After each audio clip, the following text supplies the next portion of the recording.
శుభాంగాయ మంగళాయ మహోజసే సింహశైల నివాసాయ శ్రీ నృసింహాయ మంగళం. శ్రీ శ్రీ శ్రీ వరాహలక్ష్మీ నృసింహస్వామి వారి సన్నిధానంలో పాల్గొన బహుళ త్రయోదశి గురువారం శతభిష నక్షత్రం మార్చి 27వ తారీఖు యథావిధిగా 4 గంటల నుంచి 4:30 గంటల వరకు సుప్రభాత సేవ. సుప్రభాత సేవలో భాగస్వాములు కాగోరు వారు దానికి తగిన రుసుము చెల్లించి సంప్రదాయ వస్త్రధారణతో పరిమిత సంఖ్యలో భాగస్వాములు కావచ్చు. 4:30 గంటల నుంచి 6:30 గంటల వరకు ప్రాతరారాధనం. ప్రాతరారాధనలో భాగస్వాములు కాగోరు వారు దానికి తగిన రుసుము చెల్లించి సంప్రదాయ వస్త్రధారణతో పరిమిత సంఖ్యలో భాగస్వాములు కావచ్చు. ప్రాతరారాధనలో భాగంగా నిత్యవేద పారాయణం, ఉపనిషత్ పారాయణం, దేవప్రబంధ సేవాకారం, అనంతరం ధూప సేవా సమయంలో చతుర్వేద పారాయణం, శ్రీరామాయణం, భారతం, భాగవతం, విష్ణు పురాణం, క్షేత్ర మహాత్మ్యం, వరాహ పురాణం, శ్రీభాష్యం, భగవద్విషయం మొదలైన గ్రంథాలని పారాయణం చేయడానికి ఉపక్రమిస్తారు. అనంతరం బాలభోగ నివేదనం అయిన తర్వాత నిత్యోహోమం, బలిగరణం అయిన తర్వాత మంగళాశాస్త్రం, చేతమరగోష్ఠి, తీర్థ వినియోగం అయిన తర్వాత చుట్టు సన్నిధిలో మంగళాశాస్త్రం పూర్తి చేసుకున్న తర్వాత సుమారు 6:30 గంటల నుంచి సర్వదర్శనం ఆరంభమవుతుంది.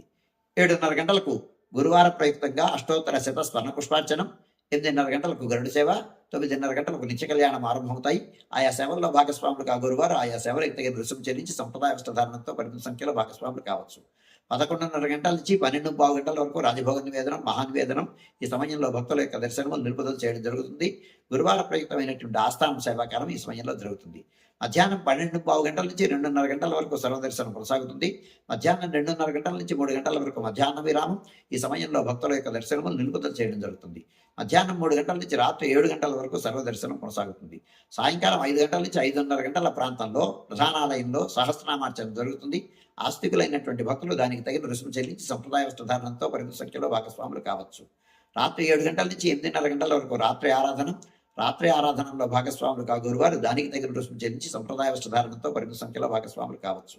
రాత్రి 8:30 గంటల నుంచి 9 గంటల వరకు సర్వదర్శనం కొనసాగుతుంది. 9 గంటలకు ఏకాంత సేవ కవాట బంధనతో ఈనాటి కార్యక్రమం సుసంపన్నమవుతుంది.